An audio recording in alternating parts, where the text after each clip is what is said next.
Hello guys, hope you are all fine. I'm Dr. Tripathie'S, a resident in the dermatology department from Barara University of Science and Technology. Hi, Dr. Moise fans.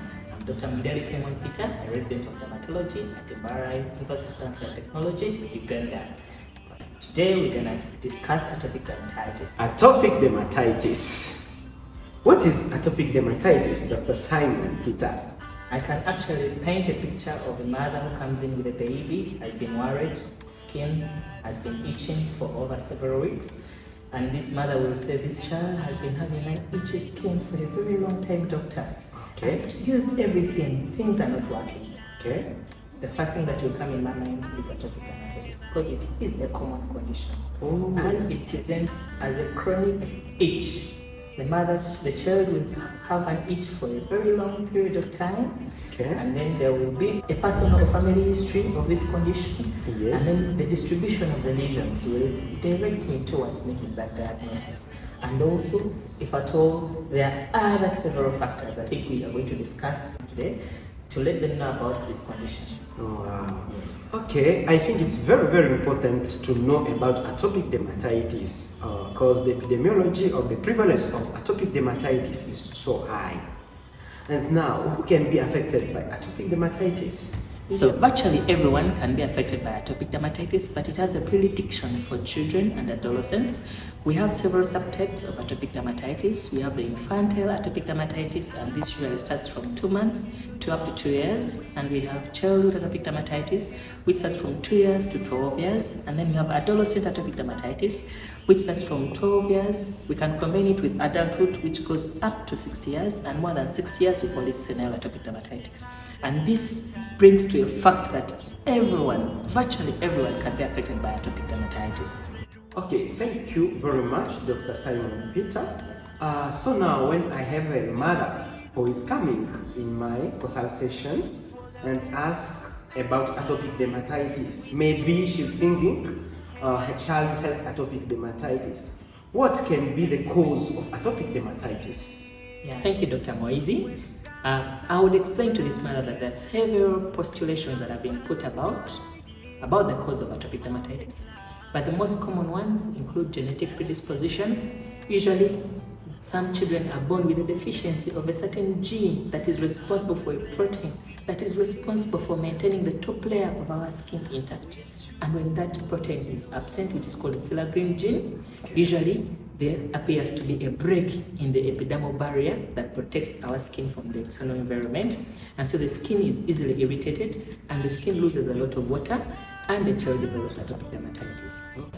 So the other cause that has been postulated is immune dysregulation, whereby there is overreactivity of the immune system and there is lack of control of these immune cells, which bring about an inflammatory response and the child starts itching.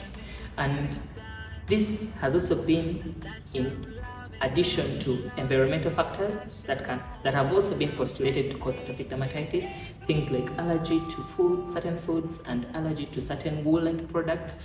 All these come about to cause atopic dermatitis. Yes, Dr. Simon. How will the child look like when she comes to your clinic with atopic dermatitis? Okay, thank you, Dr. Simon, for the question. The patient or a child with atopic dermatitis will have the lesions which will be localized on the face and mainly on the flexuous areas. So for this patient, you will see papules which are erythematous on the face, on the neck, and the triginous areas. And mainly, this patient will complain about pruritus or itchy rash. They can have also the typical and morphology and distribution of these lesions. And also they will be having a chronicity, also a relapsing history. And also in their families will have people who have atopic dermatitis or they have the genetic disposition.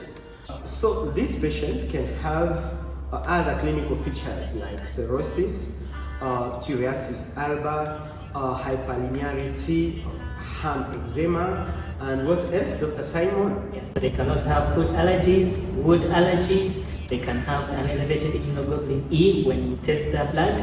And also these patients can also have other things like Denny Morgan folds on their eyelids.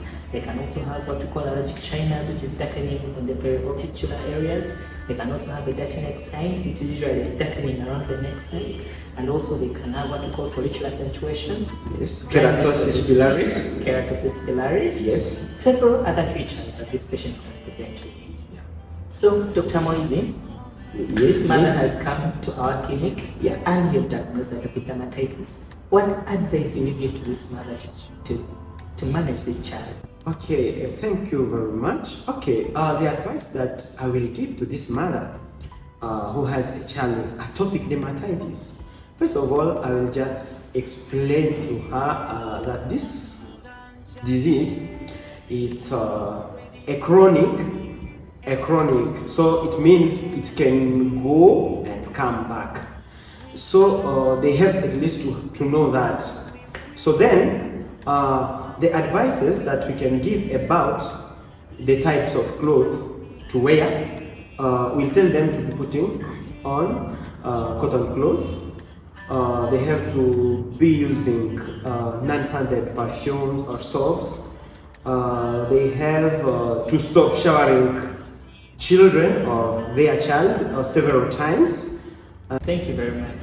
So as Dr. Moise has said, the main thing we do is counseling these mothers about how to take care of our children with atopic dermatitis, and we usually give some medications to apply whenever we see these rashes, wherever they are located. And we also have to keep the skin moisturized, so the mother has to apply the emulsifying ointment several times in the day. And we also tell them to limit the time with which they spend with the child in the bathroom, and immediately after shower you should pat dry this child and immediately apply the moisturizer. And of course we have to keep seeing this mother regularly with the child. They have to come up for follow-up treatment, and we have to continue monitoring this child until the condition subsides as the child grows. Okay, thank you, Dr. Simon. So now, what is the outcome of atopic dermatitis? When you have atopic dermatitis, does it heal? So thank you so much, Dr. Moise. Usually, mothers are worried that this child has had this condition for a long time and it's not going away. But when we counsel these mothers and we tell them this condition is chronic, as you've explained, it takes a long time, and how we shall manage any outbreaks and how to avoid the outbreaks by always moisturizing the skin and always treating the child as early as possible. Usually the condition subsides as the child grows and it usually disappears, or sometimes we can have recurrence in adulthood, but mostly we advise our mothers not to worry that this condition can go away, but it takes time. Okay, thank you very much. I hope everyone has understood something about atopic dermatitis, which was very important to be explained to you guys. Thank you so much for allowing me to come join you, Dr. Moise. And for those that have just watched this for the first time, hit the smash button, like, subscribe. See you next time. See you next time. Bye bye.